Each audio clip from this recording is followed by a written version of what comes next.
All right. This is the third part of our 3-part series on building bridges.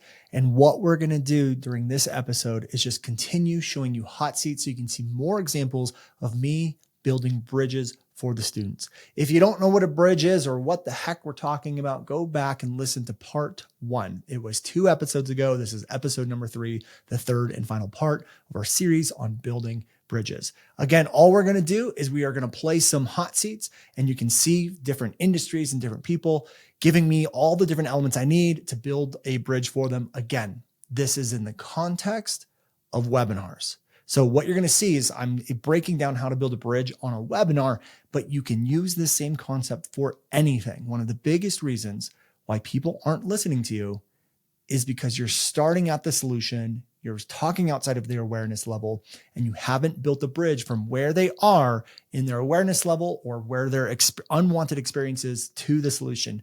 When you can master this, you're going to be able to create so much more demand, and you're going to get people going, oh my gosh, I now see why I need this. It makes so much sense. And we can create this internal demand and desire.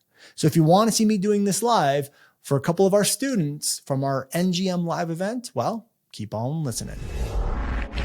Hi, I'm Brandon Lucero, and you're about to experience the new way to thrive in business, entrepreneurship, and life by leaning into who you are, what you love, and standing up for what you want to create. Get ready, because this is where we go against the grain, say no to outdated society norms, and we say yes to change in order to create a happier, more fulfilled world.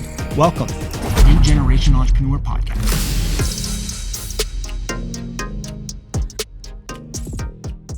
So I think you sort of know what I'm doing if you need me to recap that, but I've had a big light bulb the last couple days. I'm really glad that I reworked things to like be here live and participate as much as I could.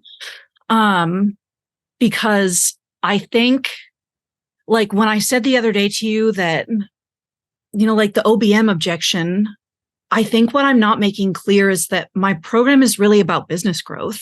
And I think I've been really hesitant to own that part of it because I don't want to be seen as like just one more random business coach on the internet. Yeah. But the vehicle through which I help people achieve growth, like it's scaling strategy. It's not specific sales strategy. It's not specific, like it's not specific in that way. I do it through structure and putting structure that will scale and then tweaking the strategy that you have to make it work elsewhere. Right. Yep.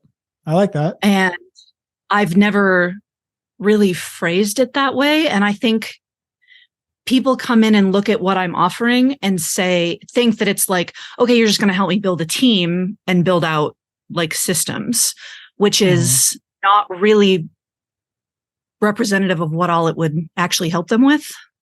But that's okay also. So remember what I said, you have to be very disciplined. And if that's what people want, and that's what's making the sales, even though you do 10 times more than that, what's wrong with just sticking with that? And when you get in the program, you're like, okay, here's really what we're going to do. Yes. And I haven't sold this a ton. And like I had to take basically the last month and a half off from selling it. Right. Because of stuff. Let's just go through let's just go through the details of it, and we can just see what we can uncover here. So just tell me, let's just go through the problems first and foremost. What are the problems that you're solving with your service? The biggest, like maybe the biggest 2 or 3? Definitely that they are working at least 40 hours a week, but also nights, weekends, vacations, holidays, more than they would like to be. I think the big problem that I've never addressed before based on this light bulb is that they are not growing as quickly as they want, or they have sort of stalled out because they don't have infrastructure to deliver their offer at scale. That's never been a part of my problems, but that one came to me today. Say it one more time. That they've started to like stall out or plateau to go from like around the 6-figure mark to multi-6 or to 7 figures. And they so what level are they at right now? At least pacing for 6. Just call it 6. So like, they're not at multiple 6 then? I think they could be, like, especially if they're a coach, because I think a coach could get further than, like, say, a service provider or an agency could before they really start to feel that. Right. Okay. I would say a coach probably would be more $250,000, 300,000. Well, I mean, you tell me. It's your customer who you want to work with. It's your choice. So like, where do you want them to be at? I would say they're probably going to be between 1 and 300,000. Cool. Okay. And they're working 40 hours a week, nights and weekends. Nights, weekend, vacations. Yeah. And I think it'd be important to say, like, even if you take time off mentally, you're still in the business. Yeah. When they're taking time off, they're still checking in, taking client calls. Cool. Okay. And then how long have they been plateaued for? At least 6 months. What have they tried to fix all of this? Just sell more. I just need to sell more. I need to build a product suite. I need to add a lower ticket more offer. specific though. Sell more. What does sell more mean? More launches, different strategy, more ad spend. More launches, more networking. I don't think ad spend has come into play. Coaches at $100,000 to $300,000 in networking for sales. That's my service providers. My service providers at that level are not marketing at all. They're only relationship marketing. Who are we going after here? Course creators, coaches, service providers. Pick one. I mean, it's service-based business. This has been a struggle because it's service-based businesses. But the coaches, not really a struggle. Well, let me rephrase. I understand that you're experiencing it as a struggle, but it doesn't have to be. It doesn't have to be a struggle. This is my perspective. I'm just tell it, and you just say if I'm off or not. My perspective on this is the reason why you're experiencing it as a struggle is because you're trying to make a decision off of what you think is going to make you sales versus who you actually want to work with. Is that accurate? Or here's what I've done in the past, so I just need to continue doing that. You're saying how I'm basing my answers is because it's what I've done in the past? Yeah. Because I said you have to pick one. You said it's a struggle, and I'm trying. My mind goes to why is she viewing this as a struggle? And the two things I came up with was you've had a past experience that like maybe you've sold to service providers and you don't want to let that go, or you think that service providers will be more profitable. So you're like, let me do that. I do. Well, now that you say it that way, I think the reason I've been consciously doing it is because I know that it can help. Right. Like this structure is going to work with any type, but I think thinking about it that way, unconsciously, I do have a fear of like coaches are the ones who have the money and who are used to this type of investment. Mm-hmm. Yeah. Where service providers are, I work a little bit more with them at this level anyway. Coaches I've worked with 7, 8, multi-8 figures, and that works well. And they tend to not shy away from bigger number investments. So I think that I probably do have some type of hang up around that. But like at this level, I can really. Do you enjoy working with a certain one of them a little bit better than the other? I enjoy certain personality types. I wouldn't say business models. Okay. Yep, that's fair. That makes sense. Well, the thing is when we start now injecting the service providers in here, now we're getting the messaging all discombobbled. So what I would say to you is we don't want to design one funnel talking to both. I'm okay if you want to go after both, but what I would suggest is one funnel or launch or webinar to one group and a completely separate funnel, launch, and webinar to the other group. And it could almost be the same presentation, but it would be like, hey, if you're a coach, how coaches can go from overworked and plateaued between 100 and 300 to finally being on path to 7 figures with less work. Like that could be a title. It's kind of long, but hopefully you get the point. But it's all about coaches do the exact same thing later with ads, but service providers. There's no harm in doing 2 different funnels of 2 different people, but don't combine them into one. Does that make sense? Yeah, it does. Yeah. Okay. So can we just roll with for this example, just roll with the coaches. Are you cool with that? Okay. So what are coaches doing to try to break past this that hasn't been working for them? We have more launches. This I can answer easier than I can for service providers, interestingly. Yeah, they're trying to launch more. Oh, I'll just launch every other month. And then they're not adding new audience. So they're just trying to sell to the same people over and over and over again. They're hiring another coach. They're coach hopping. Hold on. Let's dive into new launches. Are they running ads? Why is there no new audiences? Are they not using ads? They're not. Most of them that I've worked with and that level have not run ads, or if they have, they've been completely ineffective because they didn't really know what they were doing. Okay. So what I would say is you're doing more launches, but anyone new, if anyone new even comes in from ads or whatever, they're not converting, and you're just converting the same audience who's been around for a really long time, right? Yes. Okay.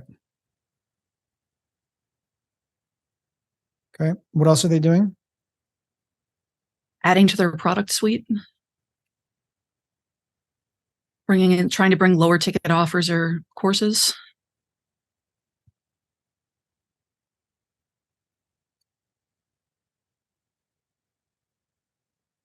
Okay.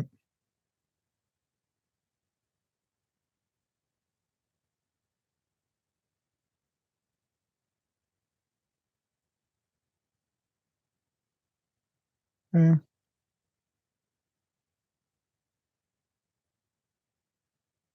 Okay. I think that's good enough for that part. Tell me about the solution. What do we do to fix this problem? Simplify. Um, do you want what my four part is? Here's sort of the issue that I'm actually recognizing is so the problem is that they're working 40 hours a week, nights and weekends, and they're stuck plateaued. So there's two problems. It's you're overworked and you're stuck plateaued. But the things they try to do to fix it that you told me are only sales related, so plateau related, but doesn't address the time thing, right? Correct. So what do they try to do to fix the time that doesn't work? Hire more VAs, get an OBM, and then it creates more work for them, or the people ghost, or they're not actually, they don't have SOPs or anything built out. So like they're just holding people's hands, or they hired someone who was vastly overstating their qualifications. But they've heard again and again and again and again, hire a VA ASAP, hire before you're ready. Yeah, we actually did this one with a very similar thing with Rihanna yesterday. So I'm trying to pull that up. Did you happen to see her hot seat yesterday by chance? Rihanna. I was here last night, but I was like cooking dinner, and I don't remember what time of day you were doing that. I was listening in, but I wasn't as present. No, it's okay. I was just curious. Let me just go through my notes here. I might still have it.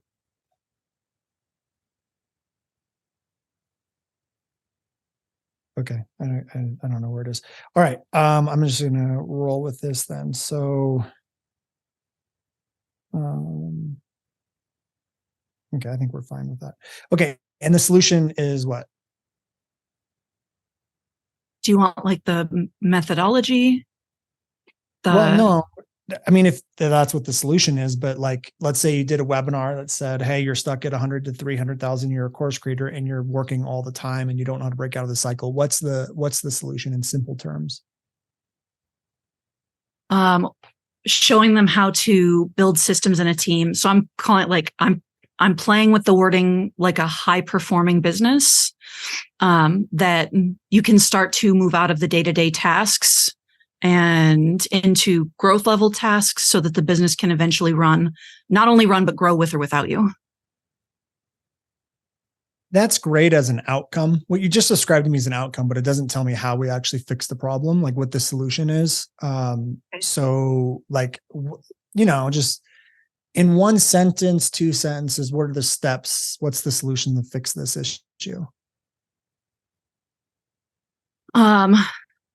On the webinar, don't overthink it. It could literally be like, Brandon, they need this is where we went with Rihanna yesterday. basically she's like, we do a time audit so we can figure out where their time's going. And once we know where their time's going, we then, and you kind of started with them, you said simplify, but Rihanna said for something very similar, which is like, then, a lot of them are doing things they don't actually need to do. They don't move the needle. They don't drive whatever. And we stop doing that. And then the next phase is there's a lot of stuff that can be solved with like software. What they're doing. Yes. Right. So that's what I'm looking for, is like, what is the process, your process for starting to fix this issue? Yeah. The first step is actually, I make them time track. Okay. Time track, we look at where all of their time is going. We look at what can be outsourced, what can be simplified, what they want to save, what can be systemized, and then what they want to altogether stop doing. That process alone, like within 60 days, they'll save 10 hours. Okay, cool. This is great. Okay, let's stop there.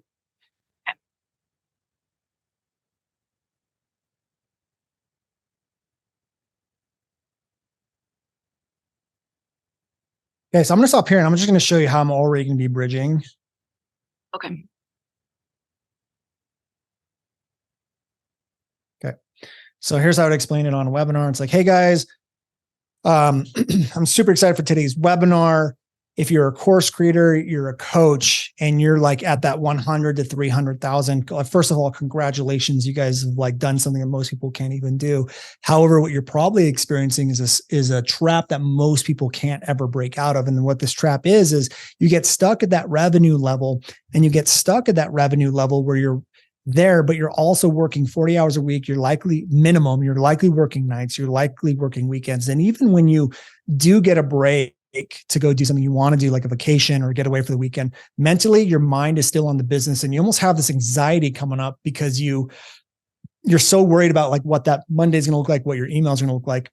And you've just been plateaued in this for at least 6 months. Now, the most difficult part about this, guys, is that yes, you're making money, but it almost feels like you're not making enough money to properly build a team out. And you're just so stuck and you don't know what to do, because maybe you've even tried hiring VAs and all it did was add more work to your plate. And the reason why we add more work to your plate is because your VAs are making mistakes. They don't have a system. They don't have a process. And now when you try to delegate, you have all this stuff on your plate. Does this relate to you guys? Does anyone like sort of feel like this is you? Yeah, put yeah in the chat box. Okay, great. Now I'm willing to bet a lot of you guys, besides hiring VAs, the things you've probably done is you've tried just launching more. You're thinking, if I just make more money. But the problem is every time you launch, even if you run ads and get new audience, and the new audience, the cold people, they never convert. And you just keep converting people who've been in your audience for a really long time. And that we all know that's going to run out eventually. And then the other thing you're likely doing is you're probably adding in more products into your suite. And what you haven't realized is you're the same thing as the guy who goes down the farmer's market selling apples with a really broken strategy, and he can't sell apples. So now what he does the next time he goes down, he tries to sell his bananas because he just thinks I need to sell a different product, but he's still using the same sales strategy and it doesn't work. And now you have apples and you have bananas and you can't sell any one of them. And you wasted all this time and energy picking up all these bananas when you just need to focus on how to actually sell apples. Does that sound like anyone here? Okay, great. Now today on today's webinar, what we're going to do is we're going to start to fix this problem for you guys. Okay. So the number one thing that we have to do is something that I call time tracking. Now this may seem very simple. I totally understand that, but let me break it down to you because there's 3 steps to time tracking. Number one, we do what I call cut, simplify, and delegate. Okay. So cut and simplify are the first couple steps. Now, what we do with cutting is we just look at your time, and I'm guarantee you there's at least 10 hours worth of stuff that you're doing right now that don't actually move the needle. For example, if you guys are posting on social media every single day and it's not driving clients, and you're so consumed with the clients you have, why are we doing that? There's no point to do it. Cut it out. And now we can focus on something else that's driving more sales. Then when we simplify, there's things that right now that simple software, simple things that you guys could take after today's webinar and simplify to shorten up the amount of time. And then because between cutting and simplify, you have so much extra time, you guys can actually spend the time to delegate with systems. Now, the next time you hire a virtual assistant after today's webinar, not only are you going to have more time on your plate, but now you're going to have an actual system that works with proper delegation. So how many of you guys would be really excited to learn that here today? Yeah. Okay, great. Now, guys, I'm going to tell you right now, the time tracking is just the very first step we need to fixing all of this problem. Now, inside of my program, X, Y, and Z, we're going to go through the rest of what we need, and that's going to help you do X, Y, and Z. But just with today, just learning the cut, simplify, and delegate system, you're going to get at least 10 hours of your time back. Okay. And then for those of you who want to work with me later, we're in fixing all of the stuff where you're seeing more revenue, you're seeing less time, you can double your revenue and cut 50% of your hours back. I will work. We're going to talk about how how you have that opportunity at the end of today's webinar. That sound good? Okay, great. And then now all you need to do is just talk about time tracking, and that's it. You don't have to talk about the whole kit and caboodle. But you see the bridge, you see how it's like, I just literally ran through everything. And I promise you, because I've been in that cycle, I've been stuck in that trap of 100 to 300,000 where your time, I've been there and it sucks.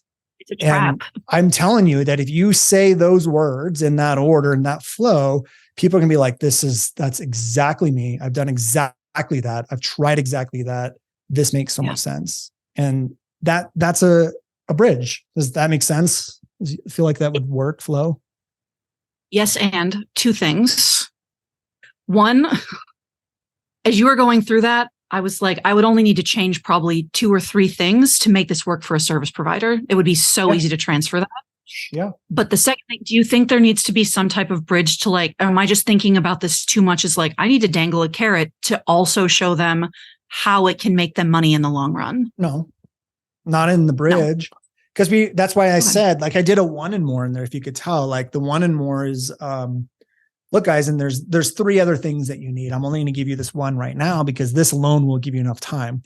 Now, for those of you who want to figure out how do we streamline the sales, streamline the fulfillment, how do we increase our launches, there's 3 other pillars that we're going to go through, but I don't want to tackle that today. It's too much information. It's too overwhelming. How many of you would just be happy if I could just give you 5 to 10 hours back by the end of today's webinar? Me. Okay. So then now that becomes the promise of the webinar is like, I'm going to give you 5 to 10 hours back, but we just open up this whole other thing of like the revenue and the other pillars and all of that stuff. Now we just create a demand for the rest of it, but we made a case for why we're only going to give them a piece of it. Does it make sense? Yep. Cool. Helpful? Super helpful. Should I let go of do you think it's worth pursuing I think that there needs to be more emphasis on the revenue growth as a part of the actual offer? So this is where all the testing. If you're like, I already answered that, let it go. Yeah. Okay. I mean, this is where all the testing comes in. So, what I want you to do is I want you to look at the concept of what I did. I don't want you to look at the granular and stuff. And this is where the testing comes in. So if you do content around like the revenue side and you're like, okay, great, this revenue thing is like really bigger than the time thing, then do a webinar on the revenue and then don't do the time, So I finally had something really hit on Instagram that I think speaks to this. What is it? It was something like, if you're trying to scale and all you're doing is focusing on making more sales, you're setting yourself up for more problems in the long run. Like, I understand why you would think that, but look at someone like Tony Robbins. Is he doing his own sales calls? Is Alex Hormozy posting content to his own social media channel? Absolutely not, because it's not just about making more money. It's actually about creating infrastructure that's going to make the money so that you can scale, or so that you can market, sell, and deliver at scale. That sort of a thing. And that I was like, I need to turn that into a video. That hit. That's really good. The other thing too is like for me, when you talk about revenue, like if you're stuck in this cycle and you describe the cycle and say, if you're just focusing on revenue to fix the problem, you're making a bigger problem for yourself, because now you're going to have 10 times the fulfillment. You're going to have 10 times the other problems, 10 times the customer support, 10 times the whatever. You're just increasing the problem, not fixing it. Like you're taking more time away. That was another part of it that I said, like, whatever problems you're experiencing right now, if you scale this, you're going to have that problem at scale. You're just going to have 100 times that problem. The biggest thing for you, and Rihanna, if she's still listening, for me, in my opinion, is to fix this problem. People think that it's going to require more money. When it doesn't require more money, it actually requires more time, because you have to spend the time to build out the system, the process, the training, that sort of thing. So what I would do is make a case for, if I could free you up 10 hours and you build out the system and keep your revenue the same. And then we have the time to build out the process. Then when you hire, now it's built out, and now you're not double checking work and virtual assistants. Now we can focus on the sale, because that's the true secret sauce that people don't realize. That's what you need to sort of teach them and train them on. Yeah. Make sense? I agree. I totally agree. Yeah. Which is what I love for both of you guys, that you guys do time audits, because I promise you that they are all, and you guys know this, they're all doing stuff that doesn't move the needle, that if they just stopped it, it would give them the time, but the revenue would stay the same because those were non-needle moving things. When people make that realization, it's like, oh man, okay. Knock it off and stop trying to fix things that aren't already working for you. Right. Yeah. Yeah. Yeah. Okay. Right. That was super helpful. You good? Yep. Thank you very much. Yeah, you're welcome. All right, let's go to the next one. Joanna. Hi. Hello, hello. This has been great. All right. Awesome. Glad to hear Thank you so much. Yeah, feeling full. Good. All right. Well, let's start with problem. Okay. The problem is 60 plus women who feel called to write their life story for their family, but they're not doing it. Okay, let's get a little bit deeper into that. Are they walking around saying, I just want to write my life story? Yeah, well, they're wanting to feel, okay, they're wanting to be able to leave a legacy. They're wanting to feel like they have a legacy. They want to feel like their life has been meaningful. Okay. And when you say legacy, go ahead. Sorry. When you say legacy, do you mean like their story, their lessons, their like? Is that what you mean? Mm-hmm. Their life. Yes, they're seeing their life as a legacy. Okay. So one thing that I wanted to bring up that happened that I found out about this past week, when I started my program several years ago, I created a framework for people to use for life story writing that was based on Joseph Campbell's hero's journey. And I reduced his 17-stage framework to like 7 stages. Well, a study just came out this week in the Journal of Personality and Social Psychology that said that people who frame their own life story as a hero's journey find more meaning in it. And they took Joseph Campbell's framework and reduced it to 7 stages. So I'm like, all right, feels like somehow I, would like to use that within my messaging. Yeah, I love that. And that's kind of going back to what I was saying earlier, is you guys can create your own stuff. And sometimes that means building off of what someone else has already created. And that's, I appreciate you so much sharing that, because that's a perfect example of what I'm talking about, is like when you guys get to action and you start working with people, you discover things like this and it makes your process and your product so much better. So that's beautiful. I love that. Okay. So let me just read this to you and you tell me if this makes sense. A woman who's 60 years or older who wants to leave their life, their lessons, their stories to the generation to come. Mm-hmm. And so their legacy lives on. Is that an okay way to say it? Yeah. Okay. And the solution is the story. It's the legacy story. The legacy. Yes. So, what I offer to help them get there, is that what you're asking, or just? Well, I'm just saying, like, I guess what I'm saying is, when we started off the problem, you said they want to leave. Is legacy story the word you used? Is that what you said? They want to write their stories for legacy. Yeah. And so for me, but you said a name. What's the name of the story process?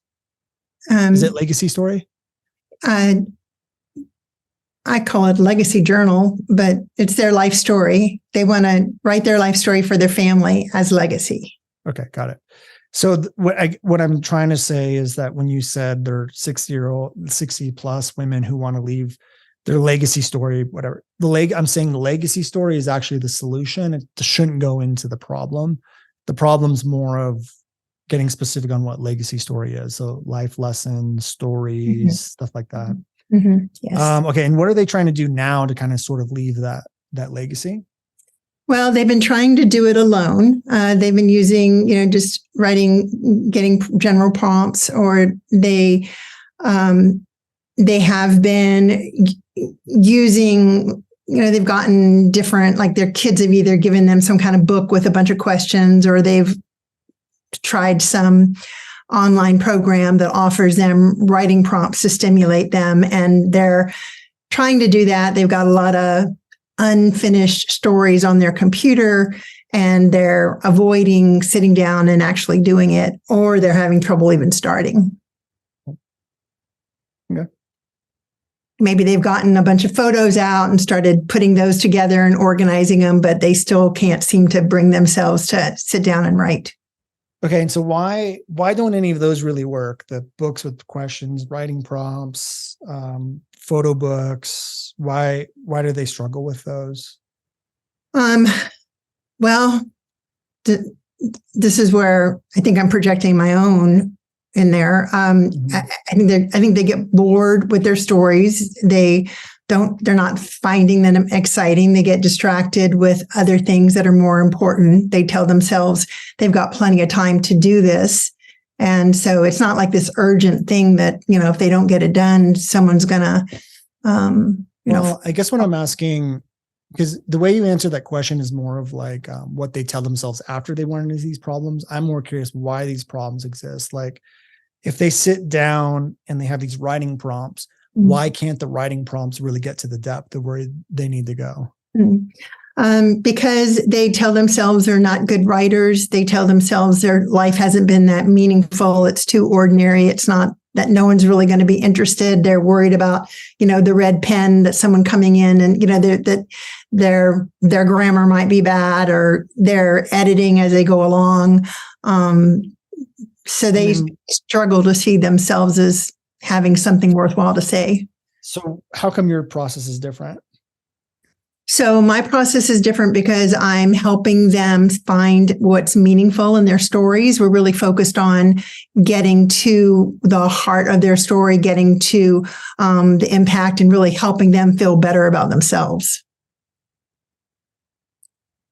And that's what, one of the challenges too, in terms of what I'm selling isn't necessary. What I'm selling them is self-worth. But that isn't something that necessarily I'm, saying should be saying in the messaging based on, my offer isn't the program. It's helping them self-worth. We can connect it. So I think I know how to do that.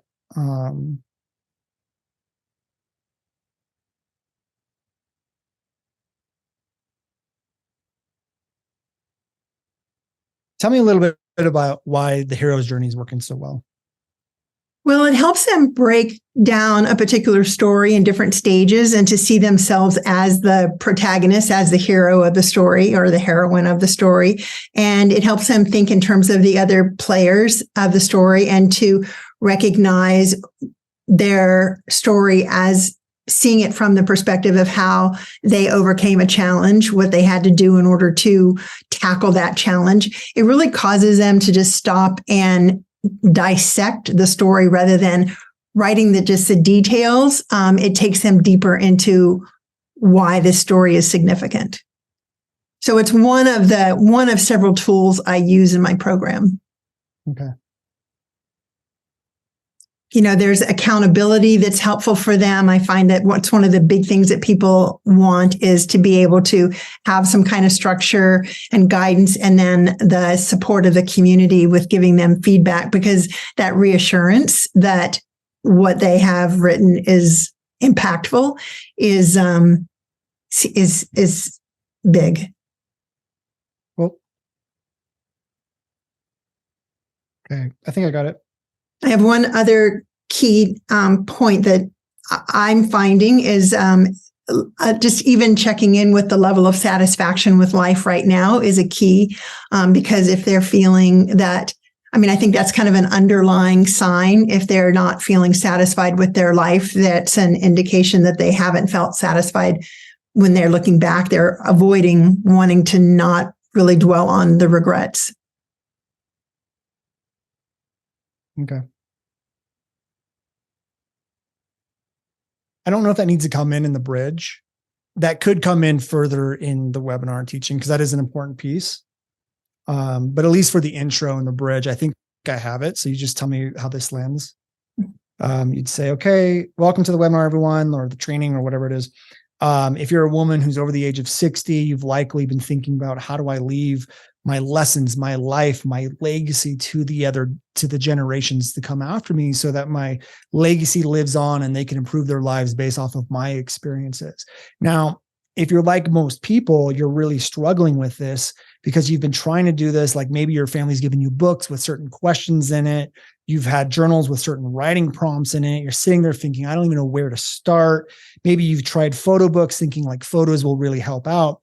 But all you're left with is just feeling really self-conscious about like, is this really impactful? Is this really going to leave a lesson? Is this really going to help the generation come after me? Like my life wasn't anything special. How many of you guys can relate to that? Yes, yes, yes. Okay, great. Now here's the secret to this. The reason why those things don't work is because there are story triggers that make a story great. And when you just sit there inside of a prompt, you're just writing whatever comes to your mind without any intention of how to make this impactful. What most people don't realize is there's actually 7 triggers that make a story compelling, pull people in a way to deliver stuff. Like think about it this way, guys. Think about your favorite book or movie. Do you think the author just sat down and just followed writing prompts to write the story? No.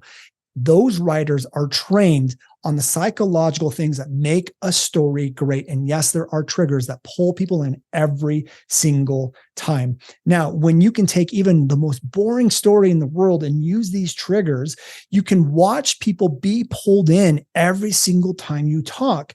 Now, I want you to imagine that's you going over every single lesson you've learned in your life. People are drawn in, they're paying attention because you know these secret triggers. You're going to feel confident. You're going to feel like you're leaving a really powerful legacy, and you can see the impact of your story in real time. Now, how many of you guys want to learn what these 7 triggers are? Make sense? Does that work? Yeah, no, I like that. I have a question. Sure. With my purpose so much of wanting to help them feel proud about their life and that it's meaningful, is that, so you're saying like just kind of bring that in later, or is that something that should be done like in the sales call, or kind of that's an underlying thing that I do? Which part are you talking about again? That finding the meaning. Yeah. Finding feeling proud about their lives, feeling good about themselves. I think that is more of the outcome. That's more of what they want, right? That's more of the end result. So, like, let's just say, we can even say like, who wants to learn these 7 triggers? And like, me. Okay, say, guys, look, I have a whole program on how to do these 7 triggers and how to piece it together and a whole process to go through. It's taken me 10 years to figure this out. I can't go through 10 years of stuff in this like 60-minute presentation, but we're going to go through the 2 most powerful triggers today. Okay. And with this, you're going to be able to get started, blah, blah, blah. Now, when you go into the first trigger, that's when you follow the persuasive tutorial, which is like, okay, here's going to be the first trigger. Without this, you're going to run into this problem. Most people try to fix it by doing this, but when it's figured out, this is what you're going to feel. And now you can say you're going to feel more, and you can get into the benefits, the emotions, that sort of thing. And then you can teach it. Does that make sense? Yeah, that sounds great. And then not mention anything about the study that just came out, that's the scientific study to back it up, or I don't think you need to. Like, I'm not a big fan of studies or surveys or stuff like data to really back things up. And the reason why is because you're trying to speak to the logical mind, which is the opposite of what we're trying to do. We're trying to speak to the subconscious mind. But also, when I like to back things up, I like to make it foolproof. And when we use a survey that says like 70% of people, well, that's not 100%. It's not foolproof, So also, I don't think we need it, right? So imagine if I just did that whole thing I did for you, and then I said, plus guys, a study. It's like, no, they're already convinced. I don't need the study to do it. So unless you need it, then don't put it in there. Okay. I don't think you need it, to be honest with you. Got it. Okay. That's awesome. Yeah. Thank you so much. I really appreciate it. Cindy, thank you for your comment. That's great. Hey guys, thank you so much for checking out another episode of the New Generation Entrepreneur Podcast. If you enjoyed this episode, go below, hit the subscribe button, and make sure you click on that bell icon and get notified every time we drop a new episode. Now, if you're looking for the show notes, we have them linked underneath this video, as well as our social media handles and some links to free training and offers that we drop from time to time to help you guys even further. So go check those out if you're interested, and thank you so much for tuning in to the New Generation Entrepreneur Podcast.